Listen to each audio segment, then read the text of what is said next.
You know, when you flip on the news, it really feels like you're seeing a world of totally separate problems, right? You've got the war in Ukraine over here, a flare-up between India and Pakistan over there, then a strike on Iran. But what if I told you that's a dangerously wrong way to look at it?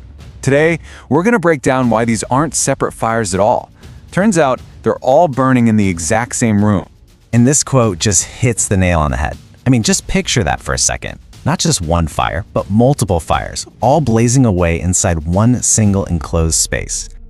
Right, and that is the absolute crucial point. That room, our world, is just packed with nuclear weapons. So this isn't about some distant problems that don't affect us. No, this is about a single, tangled-up global crisis where the stakes could not possibly be higher. Okay, so where do we even start? Let's begin with the first fire, the one that's been burning the longest, Russia's war in Ukraine. Because this conflict has just stepped into what is pretty arguably its most dangerous phase yet. There's actually a specific term for what's happening to Russia as we head into 2026. It's this idea that a power that's cornered, that's weakened, can actually be way more volatile than a power that's on the rise. With its army worn down and its economy getting squeezed, the Kremlin is becoming dangerously unpredictable. And here's where things get really serious. The rules have officially changed. I mean, Putin has been rattling the nuclear saber since day one. But this is different. This is a formal change in the playbook. By moving the trigger from an existential threat to a much fuzzier critical one, he's basically given himself a ton more wiggle room to justify the unthinkable. You know, for years, the West has been tiptoeing around Putin's supposed red lines. But the thing is, Ukraine has blown past several of them, and there was no nuclear response. So the real question isn't just about whether Putin is bluffing, it's about what happens when his own political survival is on the line, and cold, rational calculation gets shoved aside by the desperate need to just hold on to power. Now let's pivot to our next fire, because here the danger isn't some slow, grinding decline, it's terrifying speed. We're talking about South Asia, where a full-scale war between two nuclear powers ignited and was over in less than 4 days. Seriously? Just let that number sink in. 87 hours. That's it. That's all it took in May of 2025 for two nuclear-armed neighbors to go from a terrorist attack to all-out aerial combat. The escalation was just breathtakingly fast. An attack happens in Kashmir, and boom, India launches this massive air assault. Pakistan hits back almost immediately with its own wave of strikes. It literally took frantic, middle-of-the-night phone calls from the US Secretary of State to pull both sides back from the brink. And this gets you right to the core of the tension. You've got Pakistan on one side, which has always kept the option of using tactical nukes first to stop a bigger Indian army. And on the other side, you have India, which has declared a new normal. Basically, they're saying we will no longer be deterred by nuclear blackmail. These two policies are on a direct collision course. This quote from an analyst really just says it all, doesn't it? The stability we've seen so far isn't because of some brilliant diplomacy. It's a super fragile peace that is pretty much dependent on good fortune. And as we all know, sooner or later, luck runs out. Okay, on to the third fire, over in the Middle East. This one introduces a completely different kind of nuclear threat.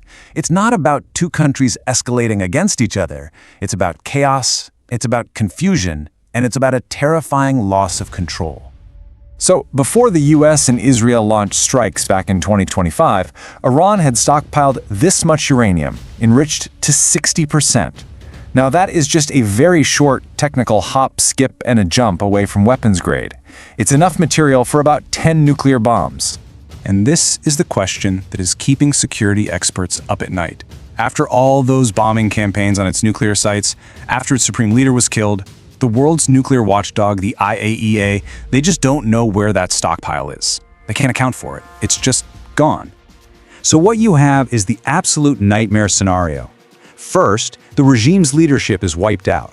Second, you have launch authority that might have already been handed down to regional commanders.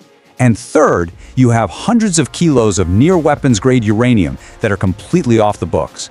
It's just the perfect storm for nuclear material to spread. So let's be really clear here.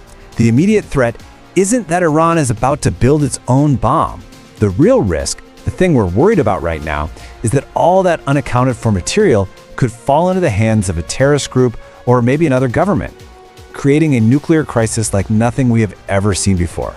All right, so let's zoom out. These three fires in Russia, in South Asia, and in the Middle East, they're not just random crises. They are all symptoms of a much bigger, much scarier problem. The entire philosophy that has kept us from nuclear war for over 75 years is failing. At its core, deterrence is a pretty simple idea. I'm not gonna nuke you because I know you'll nuke me right back, and then we both lose. It's that classic logic of mutually assured destruction. The whole thing, though, rests on a few really key assumptions. And every single one of those assumptions is now crumbling before our eyes. In Russia, you've got a leader whose own political survival might just matter more than any rational calculation. In South Asia, that 87-hour war showed us how quickly things can spin out of control when time is short and communication breaks down. And Iran? Well, that's just a perfect recipe for pure chaos and miscalculation. And on top of all of this, the guardrails are gone. The last major nuclear arms control treaty between the US and Russia is dead, expired. There's nothing to replace it. The very structures that managed these risks for decades have basically just vanished into thin air. This number from the people who run the doomsday clock really says it all. We are now closer to a global catastrophe than at any point in history. I mean, even during the absolute height of the Cold War, it wasn't this bad. And please, don't for a second think that a so-called regional nuclear war would stay regional. This chart shows what scientists think would happen after even a limited exchange between India and Pakistan. The smoke and the soot kicked up into the atmosphere would trigger a decade-long global food crisis. Crop yields would plummet everywhere. This affects every single one of us. So let's put all the pieces together. We have multiple active nuclear crises happening all at the same time. The treaties that were supposed to be our safety net have completely collapsed, and the channels we'd use to de-escalate are weaker than ever. It's this pileup of problems that makes this moment so uniquely, so terrifyingly dangerous. And, there are no easy answers here. So we end with this one final haunting question. In the absolute heat of a crisis, with the fate of the entire world in their hands, can our leaders find a way out? Or will one of them, exhausted and under pressure, make the one mistake from which humanity can never, ever recover?